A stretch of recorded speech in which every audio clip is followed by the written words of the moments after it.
usually the first thing someone sees about you, right? You can change an impression before you even said a word to someone. And we all have that piece of clothing that when we put it on, we feel amazing and like we can just take on anything. When it comes to the professional world, the more neutral your outfit, the better, right? Black, navy, gray, khaki, they're all staples in an office environment. But when I worked in Washington, D.C., it was like I was performing for people. My professional attire was the costume that I wore. In the lobbying world, you have to go into an office with confidence, and as a woman in the lobbying world, that confidence has to be supplemented with an outfit that is on point to be taken seriously. So for me, I had a particular clothing item that really helped me feel invincible when I was up on the hill. It was a hunter green blazer that was just slightly different and unique. Something I suppose I ultimately wanted to be. I wanted to be remembered. The blazer was close enough to neutral to be an appropriate color, and not brilliant enough to stand out and be seen as too eclectic for that capital environment in the land of white collar guys and those white starched shirts that you see all the time. The blazer had a subtle herringbone pattern on the outside, and when I rolled up the sleeves, out popped green silk with a white polka dot pattern, like a little surprise underneath a calm lake. The silk was cooling on the inside, especially in the hot, humid, icy summer days. The blazer almost made me feel like I put on my superhero cape to try to save the world, and I loved it.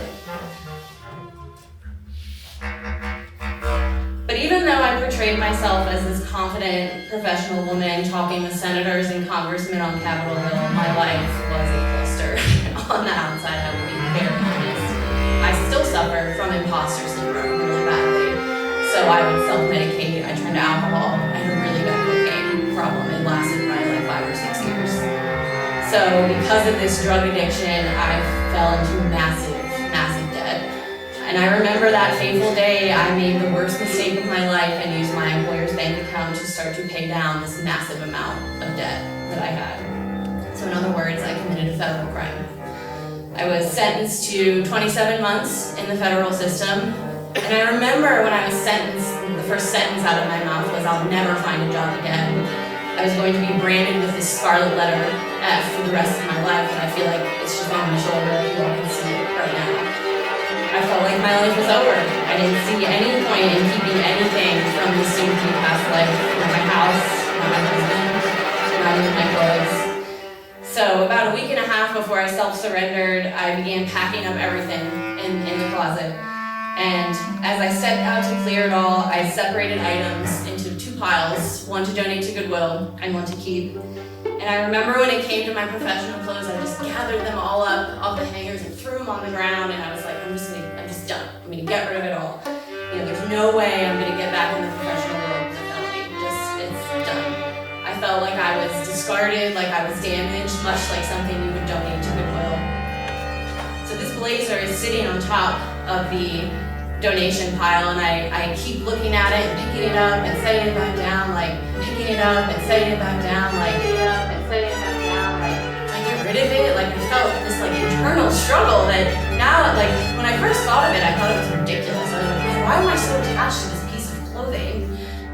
But you know, once I got to prison, everyone wears the same thing. You know, where I was, it was khaki pants, khaki button downs, brown t-shirt. Clothes in prison are stiff, unyielding, and they were men's clothes in a women's prison. So gone were these comfortable clothes that made you feel like a professional or even a human being. You know, individuality is very much discouraged in prison. You're just a number. 355-22016.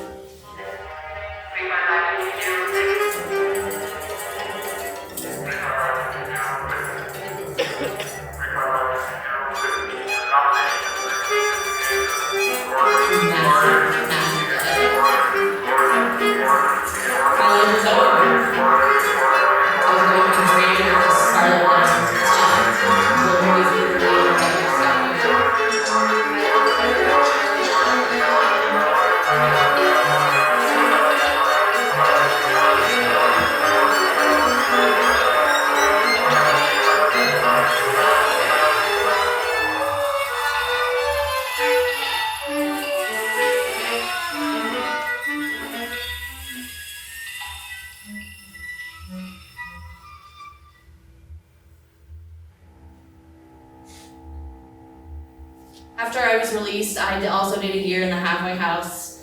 And I was wearing my own clothes again, but I still felt lost. Like I didn't know who I was, I didn't know where I was going. So I started working at Goodwill, sorting through donated clothes. And eventually a person took a chance on me to get me back into the career field I thought I had left behind. It made me start to believe in myself again, so I started to set goalposts. So I set another goalpost to get a little bit better of a job, which led to another company believing in me. But I wanted to keep challenging myself, keep moving the goalposts I had set, because when you're coming out of a system that tells you you're nothing, that you're insignificant, you're not worth taking a chance on, you'll always be the label that you're stuck with. It can be easy to just walk off and be like, forget it. So all these moving goalposts has actually led me to the job I have now as a senior program manager for employment opportunities at an organization called Responsible Business Initiative for Justice, or RBIJ. And we are an international nonprofit that engages businesses and business leaders to use their platform to enact criminal justice change all over the country. And my role in particular leads second chance hiring, as well as what we call first chance hiring, which is aimed at a subset of opportunity youth to prevent that poverty to prison pipeline. So we're putting them into jobs that help them create a living so they don't have to end up in prison, ultimately. But I finally feel like I'm starting to rebuild not only my life, but also my wardrobe. I remember when I walked into Ann Taylor to buy my professional clothes again, I just stood there and I looked at all the bright clothes and like the bright lights, and I was like, I feel like I'm getting back on track. I feel like I'm remembering that I'm more than this label. And the first piece of professional clothing I bought was this bright yellow t-shirt. I'm still in the process of rebuilding my life, repairing relationships, figuring out my place in the world. And while clothes are ultimately just a thing, they're also a representation of how we view ourselves. So this opportunity to buy these new clothes is an opportunity for me to show that I'm a different person now, how I've grown and learned from all my mistakes. But I've realized it's not about the clothes in my life. The clothes are just the representation of me, the new me that I am putting forward into this world, and the person that I've reshaped and built myself into. Using these new clothes as my new and improved costume to remind myself of how far I've come, how I've personally changed, and how I can now try to help other people who've been in all of our